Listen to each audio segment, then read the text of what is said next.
जय श्री बालाजी महाराज। श्री शिवाय नमस्तुभ्यम। ईश्वर की कृपा आप सब पर बनी रहे।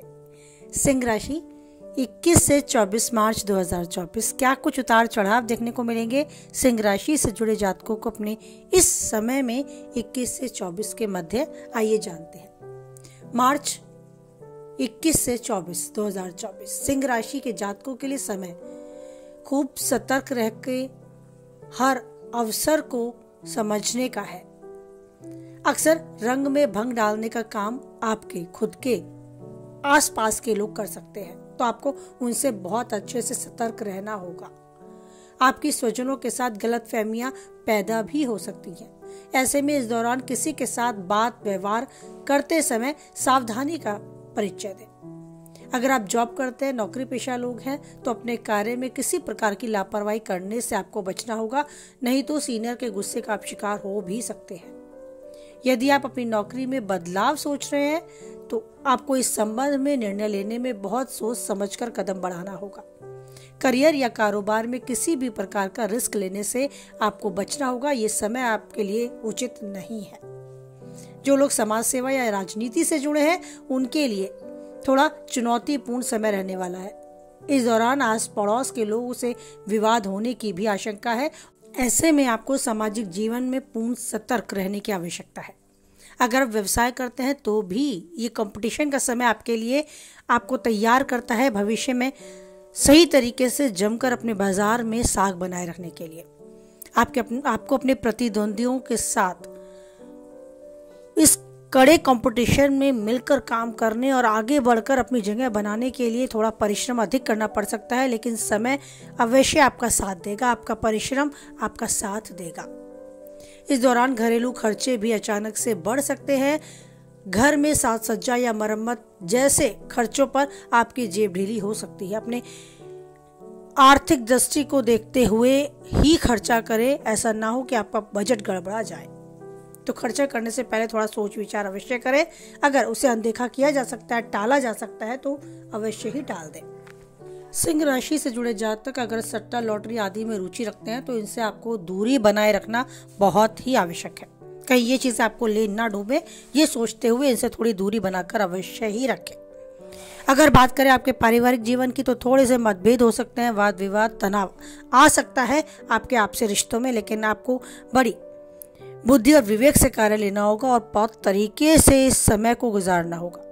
जीवन साथी के साथ भी थोड़ा तनाव आपके साथ हो सकता है। रिश्तों में उलझन आपको नजर आ सकती है, लेकिन उस उलझन को सुलझाने के लिए आपको ही पहल करनी होगी।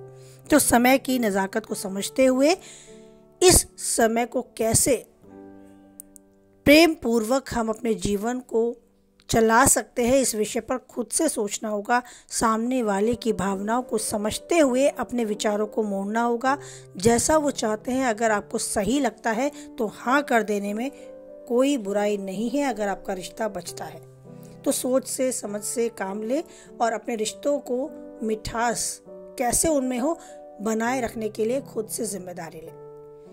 बात करें प्रेमी जीवन की तो सब कुछ अनुकूल है। बस छोटी मोटी खटपट से आपके प्रेमी जीवन में दरार आने के चांस हैं, लेकिन कुछ ही समय के लिए सब कुछ स्वतः ही दूर होता आपको नजर आएगा, जैसे ही समय आपके पक्ष में होता नजर आएगा। सेहत के प्रति जरूर सचेत रहे। पुरानी बीमारी जो अब तक आप झेल रहे हैं उसके निवारण के लिए अवश्य ही कदम उठाएं। बाकी सब कुछ आपके फेवर में, आपके पक्ष में है। सितारे बुलंद है और भाग्य आपके साथ है। आप अपने काम पर फोकस करें और जो चाहते हैं वो पाएं। उन्नति के शिखर तक यूं ही आगे बढ़ते जाएं। और अब आज का क्वेश्चन। जॉब में मेरे साथ वाले 2-3 लोग ऐसे हैं जो हमेशा मुझे नीचा दिखाने में लगे रहते हैं।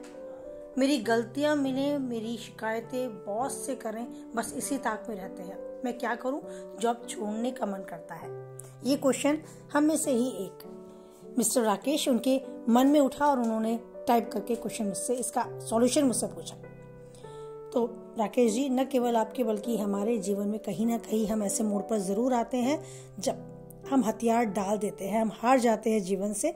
और अगर वो रीजन, वो कारण हमारे में से ही कोई ऐसा हमें परेशान करने वाला खड़ा हो चुका है तो बहुत ही गलत सोच है कि हम हथियार डाल दें, हम जॉब छोड़ दें। आप जॉब छोड़ सकते हैं, आप स्वतंत्र हैं, लेकिन क्या गारंटी है कि और नेक्स्ट कोई जॉब आप लेते हैं तो 2 3 नहीं 4 10 12 लोग आपको इसी तरह के मिले जो आपकी जड़ें उखाड़ना चाहते हो? तो क्या उनसे भी आप परेशान होकर वहां से भी छोड़ देंगे जॉब? नहीं ना। तो आपको करना होगा खुद को तैयार। 2 चीजें हैं जिनमें से आप कुछ एक कर सकते हैं। या तो उन्हें, यानी सामने वाला जो आपको परेशान करने में लगा है, उसे उसी की आवाज में उसी की तरीके से जवाब दें, टिट फॉर टैट, जैसे को तैसा। अगर ऐसा करके आप बहुत शांति की नींद ले सकते हैं, राहत आपको महसूस हो सकती है, तो कर दें, क्योंकि सबको अपना जीवन जीने का अधिकार है।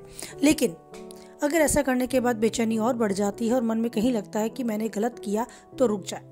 दूसरा ऑप्शन, अपनी जगह बनाने के लिए अपनी योग्यताओं को बढ़ाएं। सामने वाले के साथ उसके कड़वाहट को दूर करने के लिए मिठास और ज्यादा मिठास अपनी वाणी में, अपने व्यवहार में लेकर आए। उसे ये जरूर समझा दें कि आप बेवकूफ नहीं हैं, आप स्वस्थ शरीर स्वस्थ मस्तिष्क रखते हैं, आप सामने वाले को जज कर चुके हैं। ये अपनी बातों से, अपनी वे ऑफ टॉकिंग, अपनी बॉडी लैंग्वेज से उसको जरूर समझा दें, लेकिन प्यार से, मिठास से, और उसके साथ एक सहयोग की भावना लेकर आगे बढ़े। आप उससे ज्यादा योग्य हैं, ये भी जरूरी है। अगर ऐसा कर पाते हैं आप, तो सामने वाला स्वतः ही अपने आप को घटता हुआ महसूस करेगा। और अगर वो आपकी जड़ें उखाड़ना चाहता है, तो ये भी फैक्ट है कि वो आपको अपने से बेहतर पाता है शायद। तो ईश्वर पर विश्वास रखें, समय के साथ चलें, अपने को तैयार करें, कॉन्फिडेंस अपना ग्रो करें और सहयोग की भावना के साथ सामने वाले की आंखों में आंखें डालकर हल्की सी मुस्कुराहट के साथ उसे खुद से बोला करें, गुड मॉर्निंग, शुभ प्रभात। ऐसा करने से हो सकता है वो आपसे बचना शुरू कर दे और कुछ हद तक अपने विचारों में भी आपके लिए सकारात्मक विचार लेकर आना शुरू करें। करके देखें, आपको अच्छा लगेगा और एक अच्छी मित्रता आप दोनों की हो जाएगी, इतना भी उम्मीद मैं करती हूँ। तो परिस्थितियों से भागे नहीं, डटकर उसका मुकाबला करें। चुनौतियों से ही बाहर निकलकर हमें अपनी पहचान बनानी होती है। ईश्वर हमारे सामने ऐसी चुनौतियां इसलिए लाता है क्योंकि वो हमें भीड़ से अलग पाता है।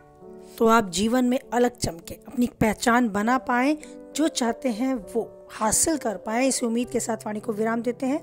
कुछ हद तक वीडियो से सहमत रहते हैं तो लाइक करें, किसी की काम की बातें हैं तो शेयर करें, और पहली बार चैनल पे हैं, चैनल पे बने रहना चाहते हैं तो सब्सक्राइब करें। ईश्वर पर बनाए रखें आप यूं ही अटूट विश्वास, क्योंकि माने परिस्थिति कैसी भी हो, एक वही है जो नहीं छोड़ेगा हमारा साथ। बोलिए जय बालाजी महाराज, जय माता दी।